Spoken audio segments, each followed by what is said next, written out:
বড় বাচ্চা মানেই কি ভালো আর ছোট বাচ্চা মানেই কি খারাপ? আসলে ব্যাপারটা এমন না। আসলে জাতই হচ্ছে মেইন।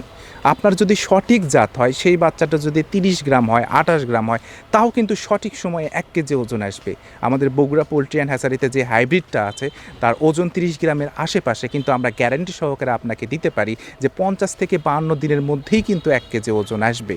আবার অনেক সময় বড় বাচ্চা আসে, সেই বাচ্চার কিন্তু পারফরমেন্স ভালো হয়। আবার অনেক সময় দেখা যায় বড় বাচ্চার পারফরমেন্স খারাপও হয়। অর্থাৎ বড় বাচ্চা ভালো হতে পারে, খারাপও হতে পারে। আপনার ফোকাস করতে হবে জাতের উপরে, যে আসলে আপনি জেনুইন জাত পাচ্ছেন কিনা। আর আমরা বগুড়া পোল্ট্রি অ্যান্ড হ্যাচারি থেকে কিন্তু আপনাকে জেনুইন জাতের নিশ্চয়তা দিচ্ছি। আপনারা নিঃসন্দেহে কিন্তু স্ক্রিনে দেওয়া নাম্বারে যোগাযোগ করে আমাদের কাছ থেকে বাচ্চা নিতে পারেন, অথবা আমাদের ঠিকানায় এসে নিজে দেখেও কিন্তু বাচ্চা নিতে পারেন। ধন্যবাদ সবাইকে।